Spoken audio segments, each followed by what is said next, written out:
In the dark streets of a Dutch city held by the German army, one man is running alone and he is winning. It is the night of the 13th of April, 1945. Submachine gun fire rips down one street, then another. Grenades go off in 3 places at once. Buildings begin to burn. German soldiers, jolted awake, hear the chaos coming from everywhere at the same time and reach the only reasonable conclusion, that a large enemy force has broken into the city and is overrunning them. They begin to panic and to pull back and to flee. And the terrifying army that is taking their city from them, the force of hundreds that has them running for their lives in the dark, is one soldier, one man moving fast, hitting one spot, and then sprinting to the next, making the noise of a company. One man with one eye. He had not been sent to do this. The Canadian army, closing in on the city of Zwolle, planned to soften it with artillery before assaulting it, and to avoid that, 2 soldiers had volunteered to sneak in during the night, locate the German defences and make contact with the Dutch resistance inside. 2 men on a scouting mission. But early in the night, the second man, his close friend, was shot and killed. And something in the survivor broke or hardened. Alone now, grieving and furious, standing in an enemy-held city, with a submachine gun and a bag of grenades, he made a decision no reasonable soldier would make. He was not going to scout the city, he was going to take it. So he went to work, and his weapon was not just the gun, but the illusion. He raced through the streets firing and throwing grenades, then moved and did it again somewhere else, and again. So the sound of the fight seemed to come from all directions and to be the work of many men. He captured German soldiers and, having no way to hold them, marched some out of the city and set them loose to carry their fear to the rest. He hit headquarters and strongpoints, set fires, kept moving, never let the enemy get a fixed sense of how many attackers there really were. And the astonishing thing is that it worked completely. And by dawn the result would be almost impossible to believe. His name was Léo Major, a private in a French-Canadian regiment, and the Germans who could not catch him would have their own name for men like him, a ghost. He had lost the use of one eye months earlier in the fighting in Normandy and had refused to be sent home, telling them he only needed one eye to aim a rifle, and so he fought on with an eye patch, the one-eyed soldier who could not be made to quit. It is all documented in the Canadian Army's record, in the honours he received, in the memory of the city itself, and by the morning after that night, the city of Zwolle was free. One quick thing before we finish the night, then straight back to it. If stories like Leo's are worth remembering, a subscribe helps them reach the people who'd want to hear them. Thank you. Now back to Zwolle, and to the man the war could not put down. To understand the night, you have to understand the man. Léo Major was tough to the point of being ungovernable, a soldier who did things his own way and could not be told to stop. When a burst of phosphorus cost him the sight in one eye in Normandy, the army wanted to invalid him out, and he refused, arguing that a rifleman aims with one eye anyway and staying in the fight. He would later break his back and go back to combat from that too. He was, in short, exactly the kind of man who, standing alone in an enemy city with his friend dead at his feet, would decide that the sensible thing was to conquer the place personally.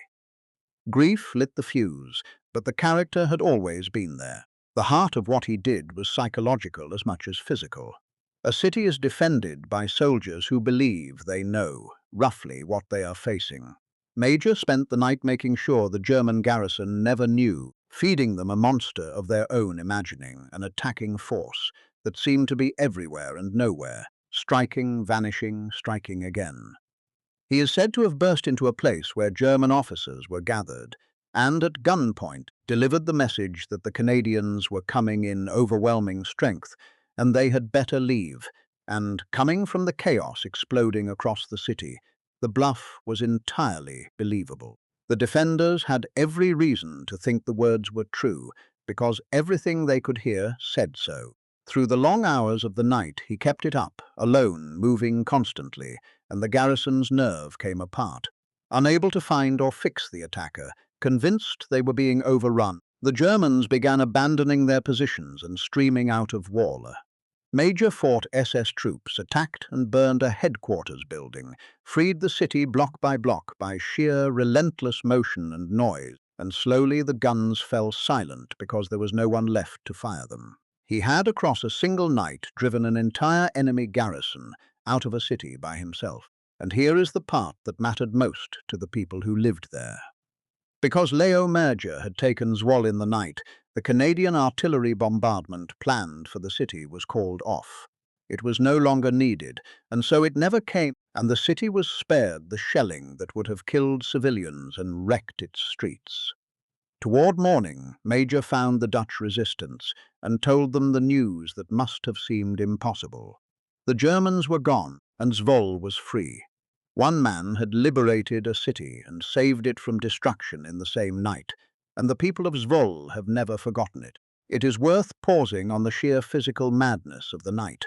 This was not a quick raid. Major kept it up for hours, alone, in the dark, in an unfamiliar enemy-held city, with no rest and no backup and no certainty from one minute to the next that the next doorway would not be his last. Every time he fired and moved, he was betting that the confusion he created would outrun the moment the Germans realized how few attackers there really were.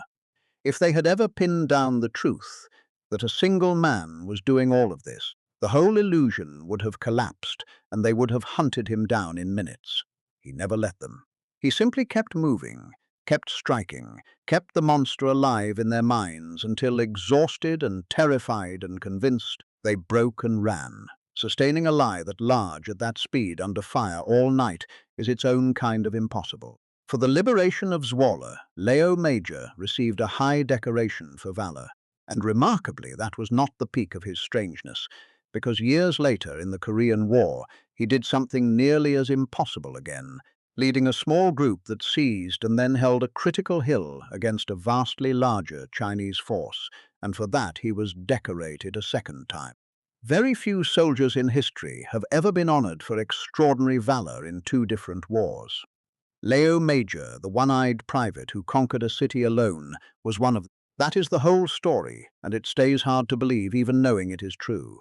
A single soldier, half blind, grieving his dead friend, walked into a city full of enemy troops, and with a gun, some grenades, and an unbreakable nerve, made an entire garrison believe an army had come, and drove them out, and saved the city from the shells that were meant to soften it, all in one night. He asked for nothing, and he could not be stopped in that war or the next one. The city he freed remembers him still, with his name on its streets, because one stubborn man with one eye decided that a whole city was worth taking by himself, and then simply went and did it.